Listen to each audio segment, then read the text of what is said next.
Parang kailan lang at sobrang napakabilis ng panahon. Dati, pangarap pa lang namin ng mama mo. At nung dumating ka, halos hindi kami makapaniwala dahil akala namin hanggang pangarap ka na lang. Pero ngayon, nandiyan ka na oh. Ang laki mo na nga eh. Ang laki mo na. Isang taon ka na. At isang taon na rin kitang sobrang pinapanabikan, anak. Isang taon na hindi kita nayayakap at nahahalikan.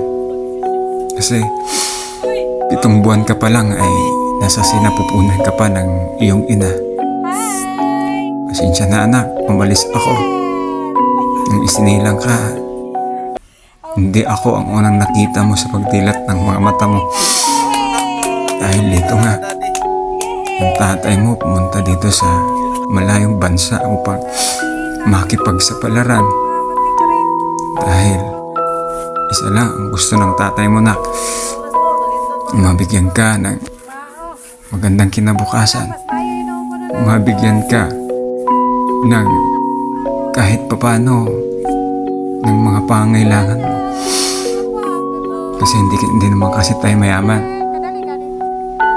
Hindi ko maibibigay ang lahat ng gusto mo kung hindi ako aalis dyan sa bansa natin.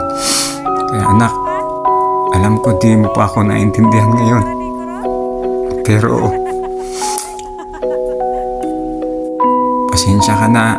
I'm so sorry, nak, na simula nung isinilang ka, wala yung tatay mo.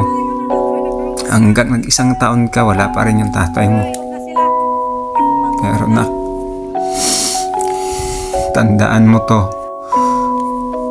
Sa oras na magkaroon ka na ng isipan, sa oras na marunong ka nang umintindi sa mga bagay-bagay, tandaan mo. Malayo man ako sa'yo palagi ay mahal na mahal ka ng tatay mo. Mahal na mahal kita, nak. Palagi kitang tinitingnan yung mga video mo, yung mga picture mo. Kaya nak, huwag mo sana isipin na hindi ka love ng tatay mo, ha? Dahil ginawa ko to para sa'yo, para sa atin, ng nanay mo, para sa kinabukasan mo, para sa kinabukasan nating lahat. Birthday, nak. Happy birthday, Aru.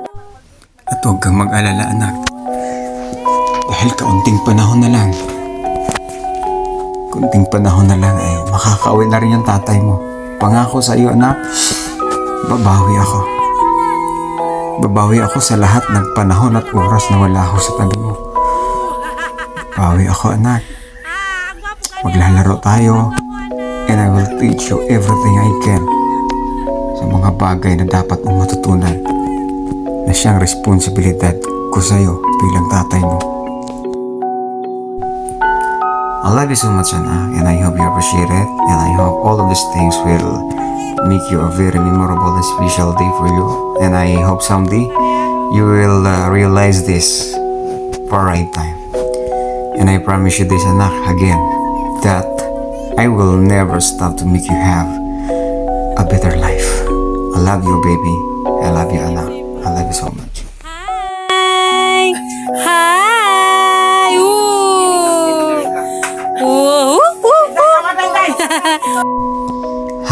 Happy birthday, baby Aro ko.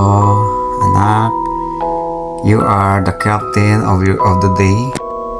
You are Captain America and you are the Captain Aro. Happy birthday, nak. I love you and see you very, very soon. Charan! Bye-bye.